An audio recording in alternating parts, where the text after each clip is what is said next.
til tøyn, til tøyn, til gave palle, til til tøyn. Ja. Du intet mal. Til palle, vi tar imon 75. Takk for det. Denom. Og vi var nødt til at korona Ja, det må være sånn, hen heisan er det. Ja. Og god kveld at sommel, og velkommen til tiltaket året tónar, som språten skipper fyre.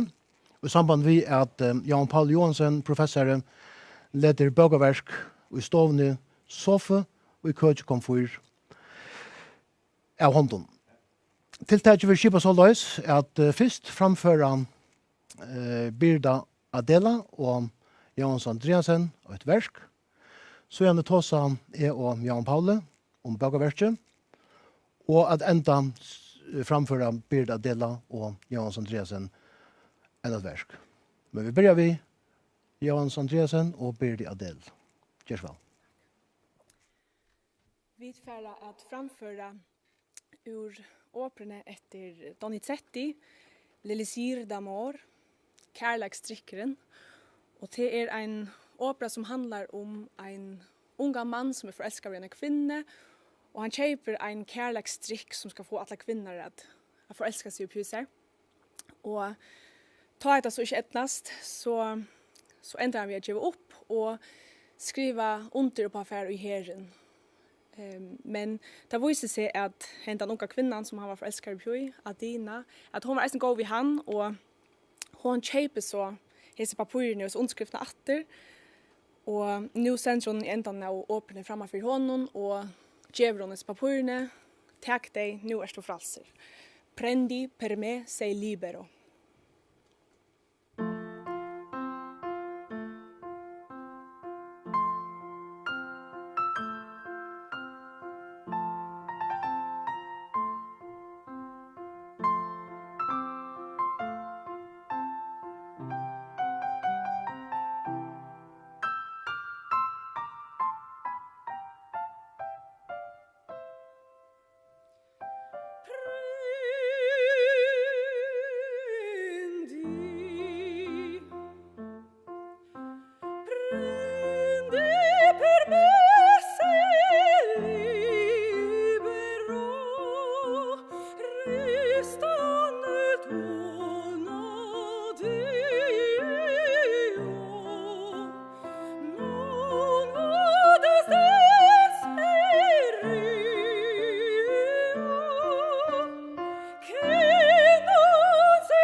Ja, takk for tippet for vekkran sang og vekkran spel.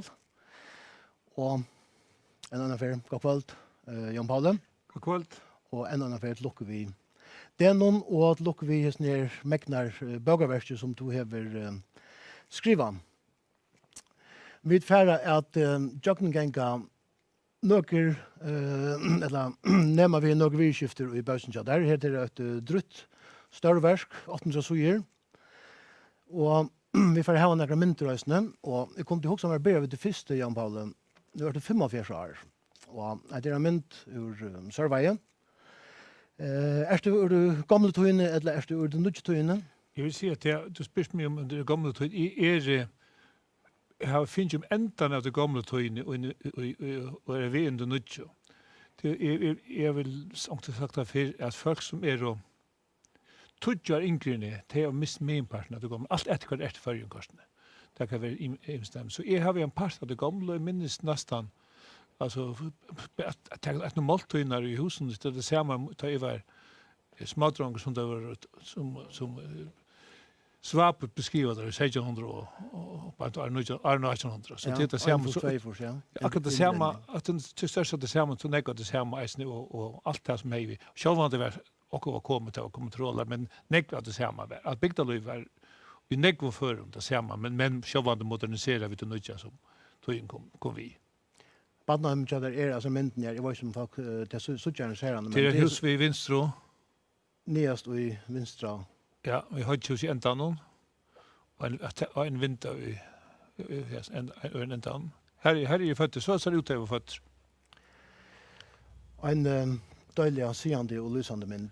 Jag hade server have santen hade nog så hade man säger halda krisha madrass och säga att heime en falske tisper husen till nästan allt öll bygden och har hittat det mynten här så inte en par av heimen och mun badna landet det var en sandren som så ner för kom i tankar och har det ojande löjt det var småtrångor. Och nu är det andra ting som upptäcker folk så man ser här man ser husen som det var upp till onkel gammal hus och så negva att de nutje som kommer i 1900-talet. Vi är som inte så backarna är ute som man ser. Att det en byggt. Du Jan Paul, du hever i sin bøgerversen om en rikvismykt tilfær. Bæg om hus, men også om kvæder inn i husen og folk som er i husen og du hever kanskje 1000 år søve, byggsøve. Her er det kanskje Bjørn Stockland du bygger av hans bøgerverk til fyrske hus. Men du hever et mark som du har sett til trusjene. Hvor hever du sett til marken? Nej, trusjene, alltså fram till omlai 1900 trus. Då är det något som man kan kalla det för arkitekturen som valde folk. Det är faktiskt bygga som det själv vill då. Det är inte arkitekter på Jönsson, men det är lyckas som det folk han äldre peta. Ta begynner att komma arkitekterna in. Det första det onkel arkitekter var Aren. Men så Palle Gregoriusson onkel var tvörre och men det tecknar mest stora byggningar. Onkel tecknar setus men ta begynner arkitekterna äsna få marknaden och setus som marknaden. Ta begynner och ta kommer allt brödingen och så. Men orientera så är det praktiskt bara 4 hustyper som är vanliga. Ja, och där skulle vi färra att då som vi är om tog att det kvinnor kommer vid och kvar är vid och kvar har vi det och kvinnor färra vid och där så vid så ända vi i trusjon och där kanske ju norr bögerverket det är hever några andra. Ja, det liksom det som 18 trust. Vi har i ända för enfältet till markfält i allt det. Det liksom det är inte lutsen där vi visar vad det hänt och så vidare. Men till mig så inte så grunt som det första. Du säger du nämnde Björn Stocklund är han som skriver mest om det äldsta som men det är som 1800 till lyckas som ett ägna. Det är ägna ja. Du har hostenten av 1900. Ja och så hit med han är så mycket väsentligt. Har han vi. Ja. Till det första huset som vi har i Färjön det är länkhuset det är Vuxinghuset och det är ett hus som landnams eller boröjsikaner kom vi. Vi känner det ganska vi har utgrivet Toftanes Lorvik och man ser det i Kvivik, man ser det nekva sånne Färjön. Hette her kvart? hade huset från Vikingatiden som där så hade vissa alltså.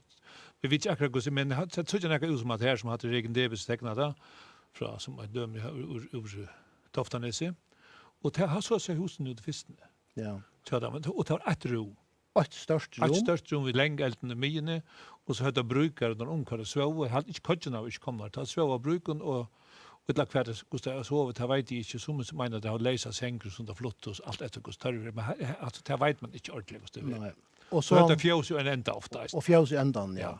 Och det är storhus det är uppe i 500 meter till långt där. Det är öl ja och det är ganska den stor familjen vi är ner 25-30 folk som big venue är ner. Här husen finner vi i Hettlande, Färjön, Islandet, norra Atlanten. Norra Grönlandet. Ja, i Grönland. Ja. I Grönlandet. Så det är en typisk hus som Norrbygden hej visser. Men vi färra från den här stora skalan till det huset som vi känner mest. Jag hade det huset till huset till en övergång från här snär från här som Vikingshusen till här husen som arkeologer kan eller fotofrängar kan så finna det är inte så väl lust att Björn Stocklundans fräs lust.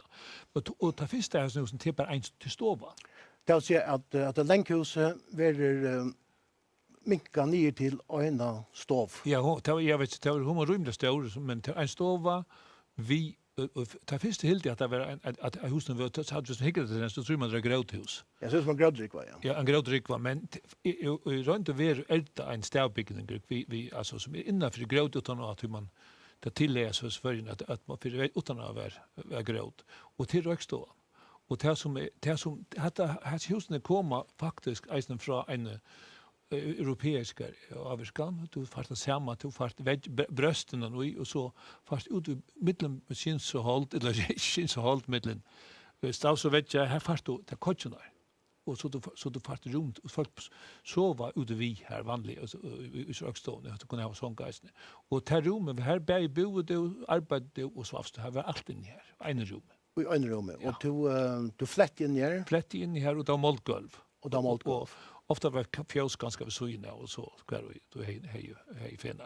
Ja, och du ser man att bäge falsk och fär hade Felix ingång. Ja, det var inte nog så långt alltså du för injan det sam. Injan sam ju. Det var inte stora moner alltså det lät då gärna symbios och jag går hit och så det är jag ska också men så att det luktar in här. Det luktar in och lukar väl kommer vi räkna vi att förändringen har bo i en slukon hus som bäge större minne och i flera hundra. Lugg upp till jag vet inte när. Ja, så det har ju utvecklats sig inte det blir finare. Det har alltid varit ankor. Så men det här typen är det största det samma och så kommer röksta nästa du har rökstån och så jag vet inte när kvar 1600-tal och så tog fart och nytt ut till isen avrik från så fast en glasstol. Och det vinter in och så touch om 103 men det var inte öds med det har helt längt upp in att det var rökstån. Ja, och rökstån hej bara levaren till levs. Bara ta mist inne. Och hur det ena så levs som en horna men glasstån fast en vägg vid några få vinter då. Och det var som man säger representativ rumkart och brukt till gäster och kvar ut och ofta hejden att finna sång men annars kanske du svart det var det samma det var inte bättre stova att lyckas vara sov i isen. Ja och det var glasstova tror jag det var glasrutor ja och det hade finna stova att du kunde bo gästerna i isen. Men det så med golven så det ofta vanlig sång här in i här isen. Det var så var och Askari hon är om då i 1800 då satt det att det var några sådana kröser där och det var bara en ruter skärre och det var en hund som hade ruter. Annars var det jag var till jag kom jag. Ja, det var vanligt. Men då var det skit inne. Skit som att det var inte vatten inne. Nej, också du måste bära vatten och folk hooks kanske inte ta skit. Nej, hooks skit du har en etnologskan vinkel till allt det som du skriver det mesta du är ett etnologer. Ja.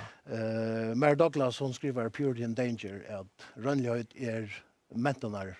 Jo, men alltså till spårning att alltså Lost är alltid kulturellt definierat eller kvalitet lite det ligger i hödden och ligger snägg som det ligger utanför, ja. Ja. Och har målgolv och såten och folk har också vatten, folk har inte tror vaska sig. Det är inte möjligt för så det vill skit att akra folk det vi skit. Ett akra forhold. Ja. Men det är ofta så det är slett säkert. Nej. Men att var i en rum och här arbetade du och här svafst du, här flättade du och maten blev gjord in i här och du blev ute och väva och du blev sova. Ja. Svåv dig. Det svåv ut vi alltså. Det som är att husen fick bröst. Alltså ja. Det som säger väggar alltså inte bröst och gångfält med bröst i husen. Och det var hål och det har nog så tydligt att det är en pastor som kommer från Europa in här så kunde sväva så att det vet inte här. Och här var plats i kotsäng. Det var det vanliga. Och det kommer nog så tydligt. Men det var bara det var det rula fin hus. Det var inte hus inte hade bröst som bara hade gråtväggen och tej husen här måste ha också inte skapa sin. Ja, men det har onkel mynd. Här är en mynd av en rockstove. Ja. Och här såg jag vid att det ständer en kolver in i rockstoven. Kolver ständer du tar upp in i fjäse. Upp in i fjäse, ja. Så tatt var samband. Det så tatt var och kolvet och hönor och ofta det var inne här ejsne och säger och hundar så vant. Ja. Och det så här är här rockar allt inne i ejsne. Här rockar allt inne, ja. Och högsam på ejsne. Ja. Här är en teckning av en jag vet inte vad som kallar för en fatagar smått och så är det någon hus, större hus. Ja, han tecknade som den rum tecknade en för han på 1800. Då sa det här började det nya husen komma in och du är bäge det gamla och det nya husen som är en teknik. Och här var några kreuser en movie som jag sidlo och Tórsgøta som var där. Ja, och det är så kreuserna. Det är kreuserna, ja. Och det är skjoltan att vi söker in i dessa kreuserna här, men som säger jag säger här i movie sillen. Här är mintage. Jag känner. Hade movie och det här husen du sa att här inte bröst. Det är bara ett gråtväggen och här måste jag ha sången till det är blott och kort. Det som är sant vi har såna akkurat kreusen till att nog så långt så tror jag att den brunnen att förskjus för mens utfrån från en kreuz till trähus. Men Björn Stocklund har visat att husen hade bara nejbyggningar som folk har byggt ut kött och inte hade något annat så hade inte vi själva människorna det är gammalt först hus. Det gammalt först hus hade bara extra just ut hade möjlighet för. Nej. Men här är så bara ett litet rum. Ett rum här så det allt inne. Och här är inte bröst, här är bara lejer över grötvägg. Ja. Så kommer det här är kallt inne så där med grik och inte ljus in. Och en stor sång och och så. Och här är så att liv ju. Det är nog vi också andra sånggeist när så är folk så där man. Ja, det är flera folk. Ja. Så och vi hade inte nägavs nu. Det är inte sån. Nej. Men att här är det husen som vi föringar har bo i kanske men rockstovan och glasstovan och i flera hundra. Ja, det husen som det bor och helt upp till det hade design så byggt då det kommer 1900 Arntat så det kommer huset byggt mer. Nej. Då kommer det nytt hus. Och det flyttade och till. Vi färra från de gamla rockstoven och glasstoven till det här huset här. Ja, hade hus med minnes det selatra. Hade en hus med rest där vis man lägger mest till det hade en typisk det första av de husen som komma tog lägga grund och han lägga folk ofta fick folk hjälp till och så är då en mihat och ett loft och flättak. Vi har snusen. Så hade ett öliga vanlig förskehus som där som smid utan att det visst akkurat att göra. Men det huset är att det är en utanför.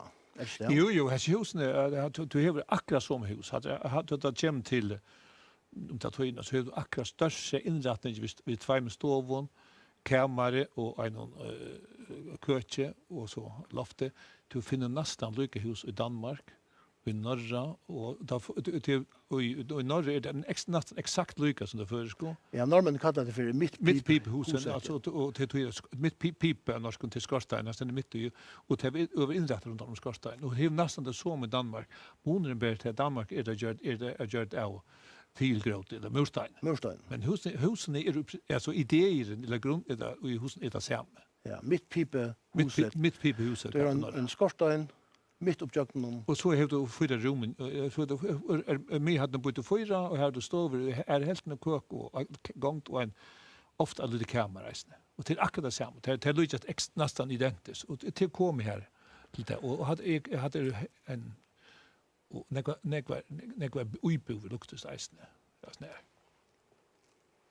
Her en husrätja i havn, og så det något byggt hus, jeg vet ikke akkurat hvordan tydelig det er. Men det akkurat det samme husene, og alt mer eller mindre lojka. Anker kunne være større, anker kunne være mindre. Men det innflott, og det opprakst. Vi øtlast nær 4 små rum. Men føringen her på en måte tidligere til tilsyn, tror jeg at det giver mening, eller hva? Nej, jag vet inte, men det kommer till förr då. Och det är nog så intressant i fisken. Det första husen kom, det kunde vara som för sin långre. Det kunde tömmas spurska mer kunde en bjälka brett ut till stoven där kökene. Men efter handen så standardiserade så att spurska mer handen i kökene. Och det kunde vara simst och trapporna var kanske på loftet i kökene. Det så skulle vara gången. Det blir standardiserat mer eller mindre efter handen. Men det var inte förrän som var nökt vid det. Men Anna Torkar opponerar lysen mot han vill helt hava att förrän byggehus som har rötter i de gamla byggesivänjerna. Ja, men Torkar är hövren intressant arkitekter med som han som skilford och han menar att han är faktiskt emot det att föringar uttag hans husen här. Ja. Han menar att det är några främmande som kommer in och vi står alltså föringar fingarna tvär står som det är brukt och en kök som det fyllt som det är så då och så att det brukligt något då och han menar han är inte romantisk men han menar att man brukt utvecklat det gamla husen till ett moderna hus.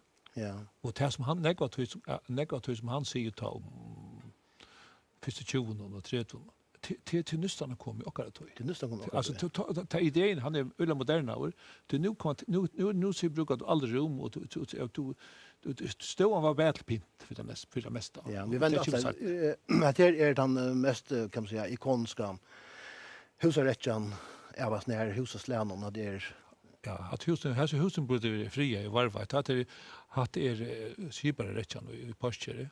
Kvar det sagt alla husen lyckat till helt det man alla trimpel kvist. Trimpeln till tapetter från vintern. Man säger det trimpel till hagel från vintern upp på det. Ja. Ja, så hade det husen var vanligt. Jag hade det alltså ja, hade vi vet inte så jag vet inte när byggt men det var byggt upp i altrusen det husen. Och arvi. Hatra sån ikon nästan i förskrivelsebygging. Här är en teckning av visnär och vi såg att huset är inrättat i öle nägv smarrum. Här är köker och här stova och här är kammar och vid loften är ganska 2 rum eller. Ja, 2 rum och ofta inrättade loft sent. Och loft blev sant in. Ja, det svåber på loften men han var 2 rum och det ena var 20 rum vanliga och hit var klovet till 2 rum så det var 3 kammare tillsammans så ofta svåver folk ut i loften det var också vanligt. Den ena som någon inte så det här är en trimpel och så det sagt att om öra få in huset vid trimpel och kvist. Och kvist. Men det är ju små hus någon var det kanske större familjer. Ja, ta bo nekfolk utan.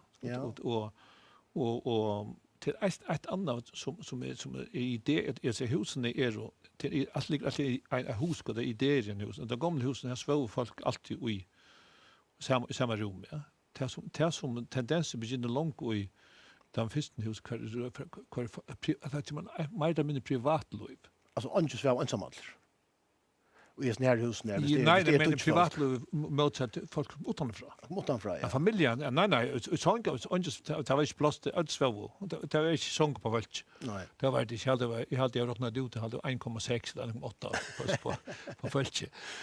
Så att det svå på loften men och alltså det var folk var inte långt samma vi du får främma folk in så svårt inte samma rum som att inne var så på loften bortsett från en kammare så i nu kvar vi gästa kammare här kommer så Så det här visar privatliv begynner då, så fallet. Ja, och ett av det som du nämnde Jan, Torgar vill ha, det var att vi skulle ha stöj i det gamla. Ja, han vill ha. Vänta nu, och här vill han med land ha ett större allrum, köker, allrum skulle vara störst. Ja, han vill störst, han vill faktiskt ha det som han vill ha kök och han står samma.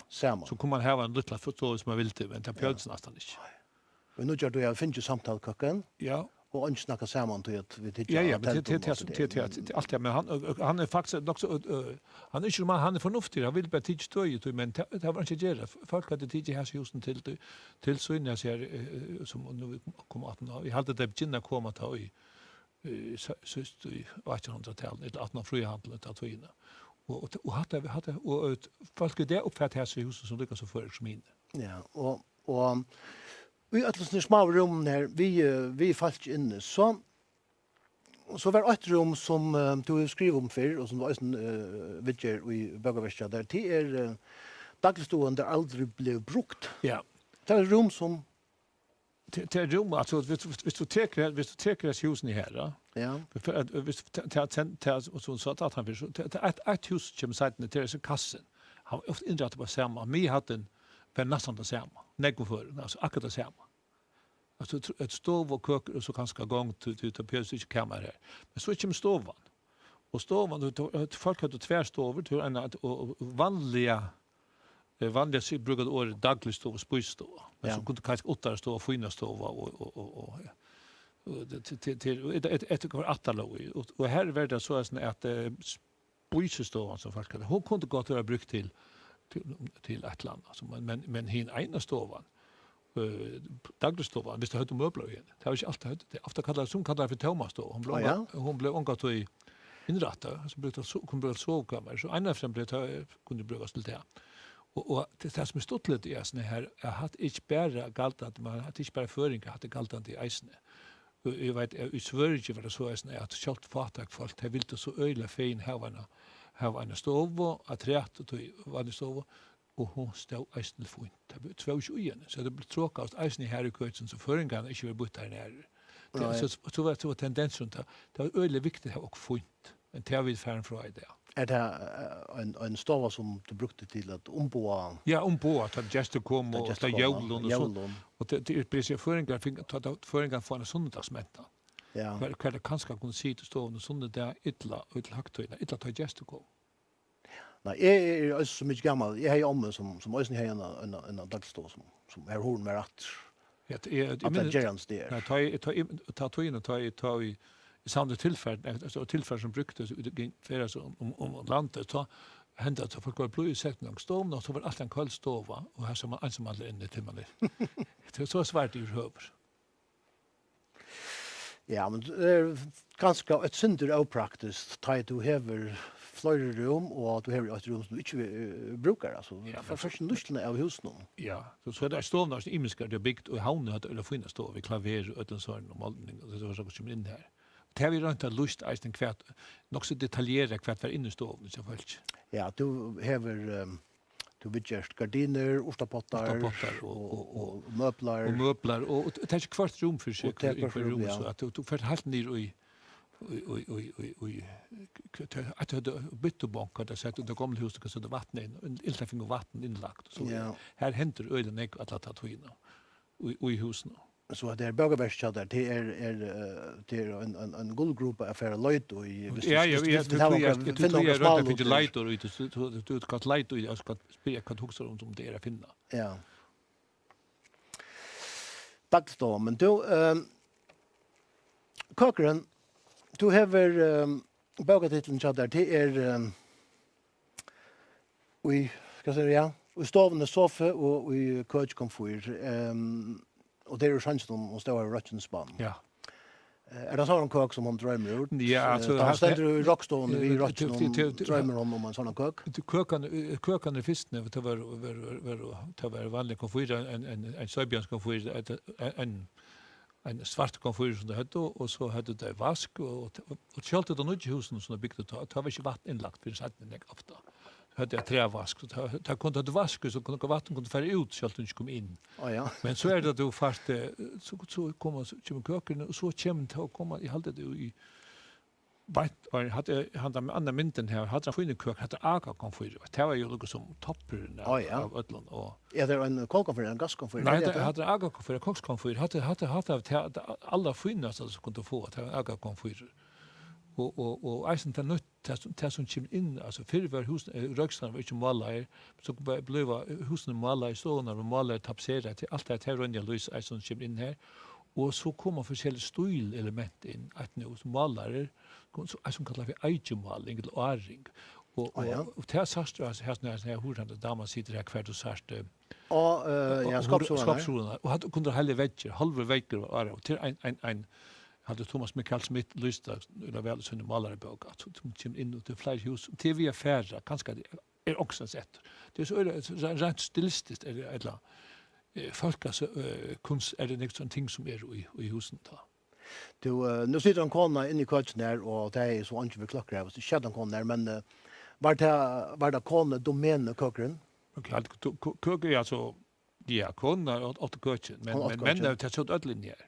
Det sa du in där men lamboin och allt det som behöver. Allt var inne här var vask, här var konfyser och här var att du bruk för det. Var det konan som ja, jag var det alltså samfälla intill det tar det konan som stod i ödlon. Det var så ganska mer kunde ha stagen i och sånt det var jag valt.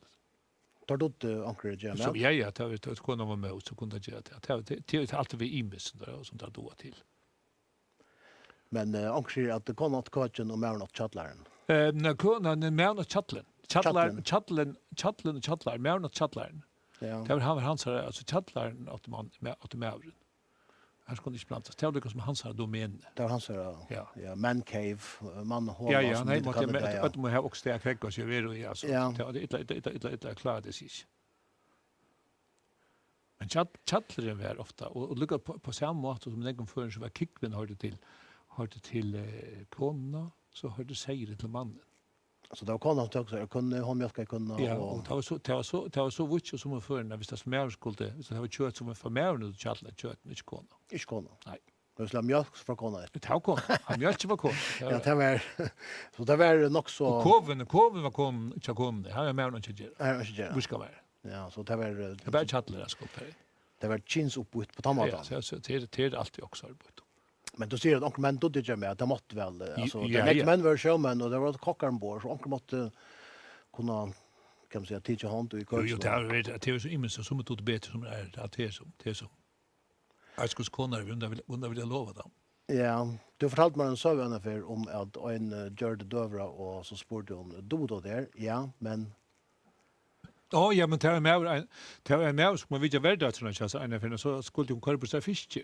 Ja. Och då det så vart på benen han så mycket han tål så leip han upp och vi ett svej drej så han skrattar fisken kvart av så säger han då att här ja men så tälla för konen så vi ska ge vits. Han dodde det men han brukte det inte. Nej. Så svart så till jag har så alltid varit spel med folk. Ja. Du och jag når en rum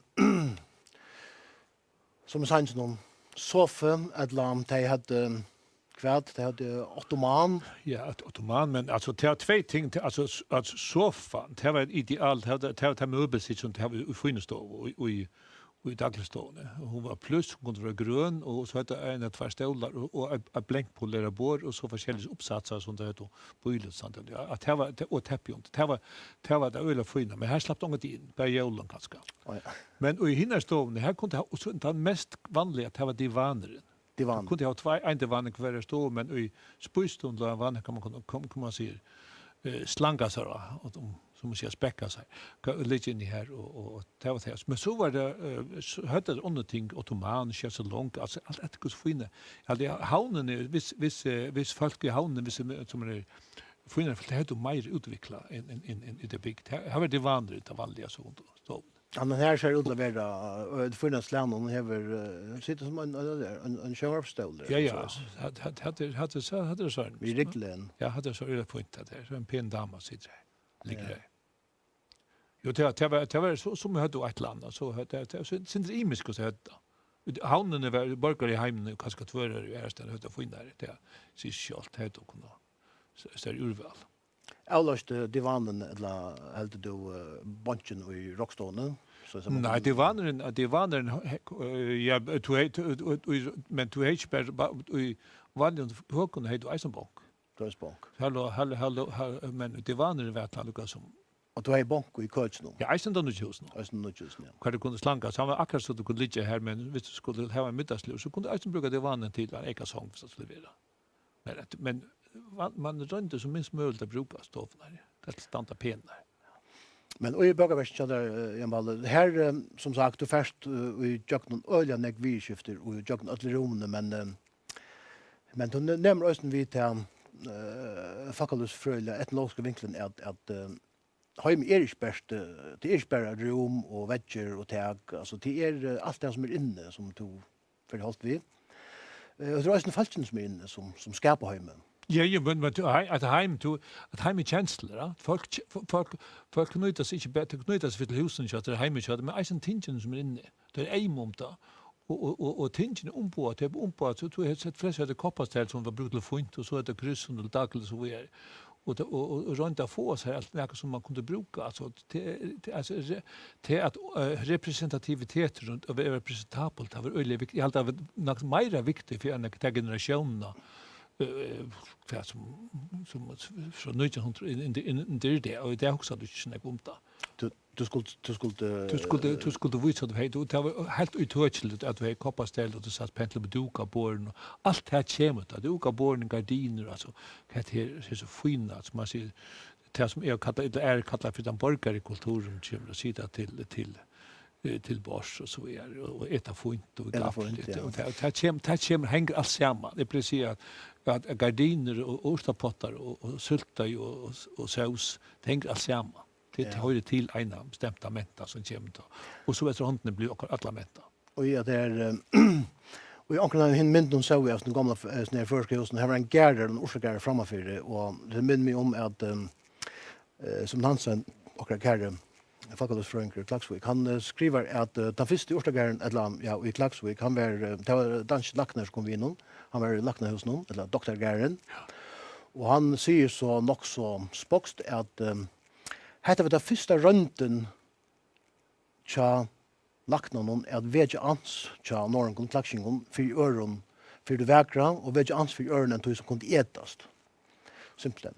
Og man var bare oppnyst at man kunne eta, ikke at som man kunne pynta. Men her i hesen husen, her hever du pynta. Jo, men det kommer, altså du altså prästarna hade nog så tulja och det hade planter och ber alltså och nek ber och det rundar så kom det kommer prästen och så kom ut och så kom det mer så det haunen det är riktigt haunen och du fast icing för och kone först gång och sånt det spelar krokett som säger ett annat och du fast alltså utelöv icing ta så läggs som du kanst.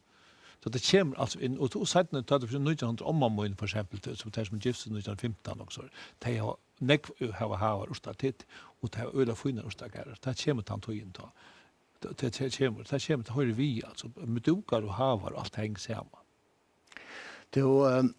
Vi færre vi til et annet evne, og som etnologer så kan man ikke være bensjen for jeg færre holdt vi alle, kan man si, livsens mann virkifter, og jeg vil lyse utrolig nek på underlige grønner, for jeg har det som lærer. Og et var, jeg halte titlen var Menneskets fekale historie. Jeg halte det kan tøyes noe som søvan om manna, tretjen. Men det er lukket naturlig som en eta og anda og alt det der. Jeg ser litt synker i sanns noen ganger minner at i fjørene så man huggan menn. Hver gjør det folk på sjøs her? Nej, alltså det är alltså och tar du kommer alltså hade mynten det hade en boka som kallar det notkasse. Och faktiskt är det eisen är rättliga nudge ting. I halte det också så prestagaren hött så lokum stæge som det är man kan se då. Og så kommer det inn eisene, men det var ikke parster av arkitekturen i Hevur. Du setter det, og nekv den gamle husene hei du ikke. Och jag vet inte att det var till, men alltså man ser det som kommer in skulle ut. Ja. Så jag hade konefälsen jag gjort som bäst innan huset på en kramata och man fälsen ta i hövers visst så så schalt du mina tog tar för ut tom sånt så penta lösa boxarna någonstans. Ja. Och i minst eisen till var smadranker och i server gick ut backa där sen runt om efter brägräsen. Alltså manna träcker då näkvast där. Så man fälsen i hövers det var så mycket fred att kunna gå ut. Så klarade det utav för så att det som Jens Ellis säger hade pura korrekt så svarta. Så svarta. Ja. Och du minns till Jag minns till det och till fler sån server så att innan en dåra värld man kon faktiskt kunde vanligt för ut. När Och kastar vatten det var alla ställen alltså det. När flyttar så får det sån en nottkast och han kommer oftast in i chattlaren och så heter han ute. Ja, visst det passar en liten hus för det här och ta liksom att ha det på ju att hade jag inte prioritera. Inte som det kvar och i varje rum lyckas som till tempel i husen alltså det där dyraste rummet kvar vi folk kunde ha. Ja, det som marglade stoverna. Det marglade stover och så här hänt en fokusering. Alltså kvar man sitter fikal i bliven finns så tempelstatus i det allt det som vi regn och hugga en och göra som det inte är för det har det släckt på i hus. Du vill avnokta att det har det bara till här. Men där ser det vi ser nutje stora väsen att man folk brukar att lägga tøy in här. Tøy att har tråkar veck ur alla rummen i husen och hade ett annat rum här det kan ståncha och inte spyrka in. Sitta läs, kan sitta läs in. Det är så mycket hundar du kan sitta läs in. Var fri in här. Ja, det är en frisalt. Och är det nog ganska viktigt att det är rumlig hundarlig rum. Så en bocka här tunde sitta lunch. Nej, här sitter inte lunch. Nej, här sitter inte lunch. Släppte det veck som kött. Inte koppar, det var smadrank allt möjligt jack in här. Ja. Det är Paul vet Tajes här gamla som vi kallar för gamla förska husen som hava arin som vi där finns arin utan fram. Arin vid ordla för halt vi a bitcha under slöv husen så prövar man att göra några tilläggar. Ja, jag alltid akkurat det här hade alltid varit mest intressanta perioden i förska så du har så stilrein och gamla husen som du visste att vi såg ju att sälja trä. Ja. Det är penhus för så vitt. Och så kommer en törveren och ödlan överse och så för experimentera så ett bit då på lite upp och lite loft upp och bit för sig upp. Då fart en rik av öliga intressanta husen som då är det till törveren till fälten husen som är Att du kräver mer plats. Ja, och arkitekturen är som för ett nästan väl som för men det sårt alla ställen. Du sa alla ja. Att loften det vet jag lite upp så det förstör loft. Det förstör loft. Det är så är lite upp annan vägen men det har gått väl att du satt inte in till kvisten borster och ja så kan jag till att det nästa folk själv finner på. Det finner på. Det är inte täckt där på just. Jag kanske satt den och att du inte då. Nej. Somt är det skott och somt värd man stått lätt. Men man drar en praktisk lös. Det är praktiskt lös som är för rum inne. Och särskilt tar jag det folk för att få väse. Ja. Så måste att kunna ta kameran och inte en kvist att du fast på själv för att få det in. Det är för typ ta törvis. Här händer det så du kan studera nägg mer om du vill. Ja. Ja, runt kan man säga. Ja, det är praktiskt jag fast som byggvinner som snär det får nägg mer plats men runt estetiskt vet inte ordentligt om alltså till har det för inte till folk glädjehusen det viktigt. Folk glädjehusen ja. Och så till så drivs till smak och behaka men det är inte det också om det man skulle brukas. Nej, det lukar mycket inte så ser ut eller någon annan alltså hemkär det var alltid vara. Här husen är en runda penhus så har en gålöst för gott plats och så är. Ja, och det är hemkär hem, det är hem som penhus väl rökt så hade det funnits att lej. Ja. Alltså att man rönar att göra bröden och vidskifter och öka om huset, bostäder, arealen. Så kommer en nudge tog upp i 1800 krutje ganska eller om det tog och ta för vi att få ett annat tillfälle från det mesta här vi stöpa husen upp. Jag tar att betonge kommer. Det första du just det första betonge kommer det första du just du börjar stoppa challarna eller fundamentet. Ja. Det första kommer huset har lägga gröt så just och så stoppar du grunden och huset i allt det är till först att en första hand på det här lej och sätter det till 20 och så att det förstår alla husen. Och till somhusen, alltså det är bara stoppt efter vid temperaturen, somhus inrättar. Det är Och på samma så sätt. sen tar komma till myna och bara en annan handspel. Tar är det därför att göra här i husen vi hos kassan som de kom upp ta. Och det kommer ta och som var en hatt och två hatt och som trim hatt. Var det och inrättat kunde vara sin image. Ofta var identiskt som de gamla husen. De lilla. Ja. Vi allt ett större husen var det 8 det så rada var och för stopp det. Att de bulje mot att stöba sig folk för att så mycket några pengar till fick sätta några formar upp och så fick det klamsa det samman och andra var frydlig och faktiskt öl flott hus. Det öl imest. Ja, är den skorsten ösnen mitt upp jagnom. Ja, han det viktigaste kaminen mitt hat stadvik mitt piphuset när man säger.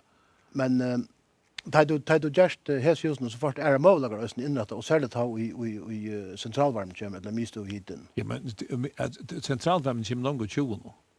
Och bär och allt så där. Det kommer långt 20. Ja, men det är luxus, det är några farfolk som heter öl få in och har köpt med och säkert för också inte det bigt kanske onkel kanske. Men du ska upp i trusjene.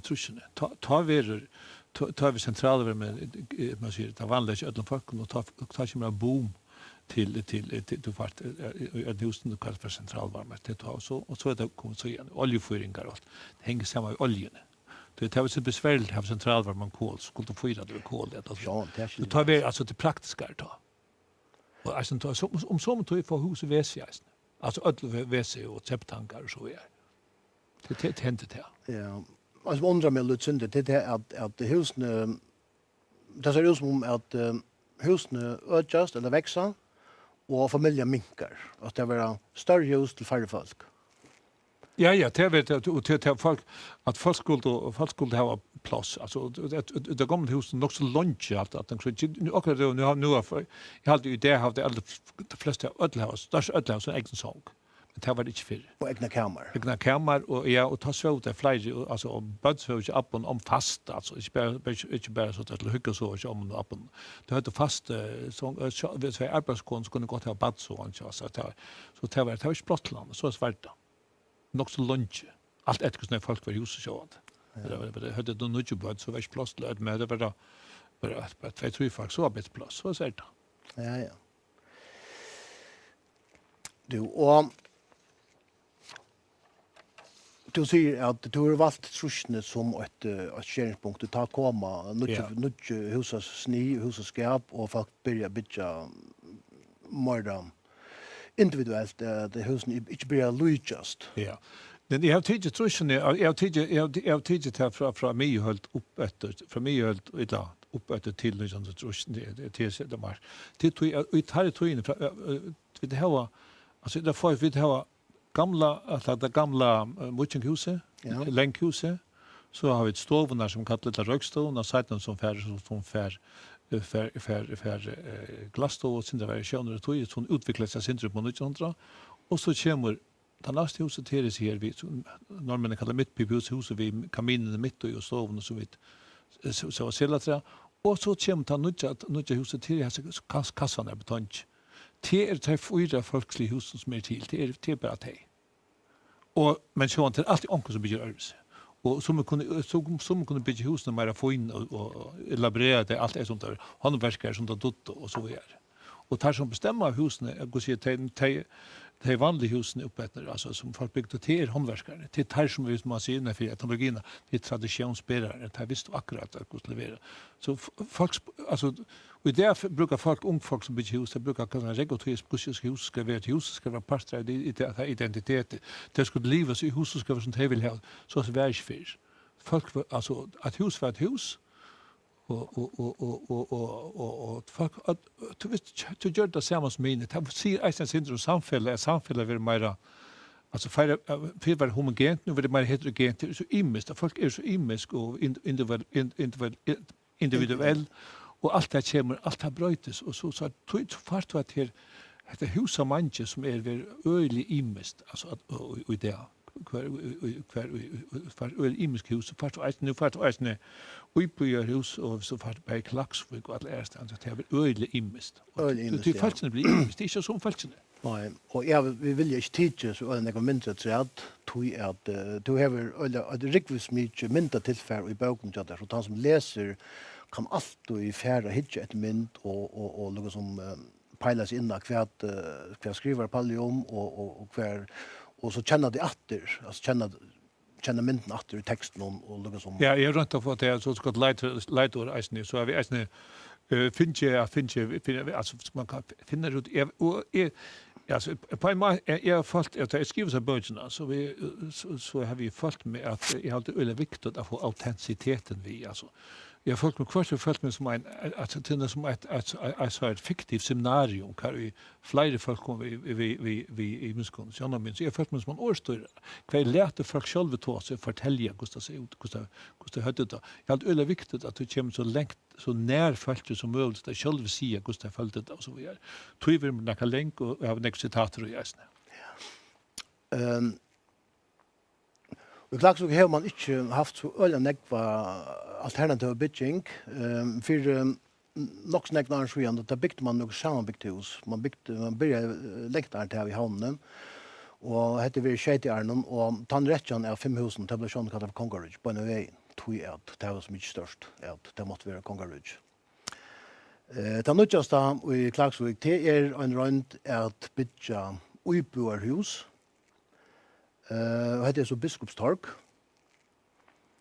Og her var det sånn, det falskene sjølve som kom bestemme hvordan det ser ut. Vi tar med ting noen til fytlen nå, annars det uiboende Luigas nok snegv. Men det vil si at de gamle husene og de nødvendige husene, nå jeg selv oppvaksen i en husen fra Trusjeno, og Elva oppvaksen i en gamle midtpipehusene, og jeg kan si at oppvaksen ved en heime ved klaverstovnen, og Elva oppvaksen ved en kikk i kjalleren. Men så Elva noe til felags. Så to Elva noe til felags, ja. Men mølvis enda vi bare inn i en sånn som sånn her, så har vi løst dere fra Allur, det gamle, og flytt inn i en hus. Men her ikke en hus her, det ikke gamle brimbarte boile, det ikke i smått vøyd og grønne ånga. Nei, det helt noe annet. Det noe helt annet. Og at det samme, det hadde Klagsvik finner jeg, du er havnet i et langt her, så svarst og hadde det alt at det her rønner å få i det siste parten på et kveld, som fra en felt til en felt, du får helt andre ting. Men det husen sitter, det er folkenslæs som bor i husen. Det just det, det helt andre folk som sitter vi telten og teltlån og har helt andre ting. Ikke vi kan spille santen og fenge tennemortar og bare skruppe kittlån til iljon og tunneflaker til helt andre ting, til andre krøv til husene og alt det, alt løyve og mer. Så hus og mennesker avspegler hvert annet. Og vi har sånne her årene, Palle, så vil jeg si tusen takk for samrøvene, og jeg vil si større takk for bøkerverset. Det så mye størst versk at jeg vil hilde at de aller fleste husene i Førjum burde åkne seg at det Og i hvert fall for at kunne seg om akkurat forfetter og akkurat søve og om alle virkjøft i husen. Så hjertelig lukker vi bøkerversen, Palle, og en annen for hjertelig lukker vi 45 erfaringer den. Takk.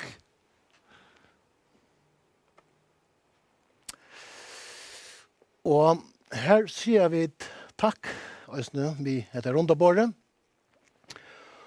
Og takk til tikkene som har hukt og fyllt vi, og vi får enda vi at Birda Dela og Jans Andreasen får at framføre et verk for dere.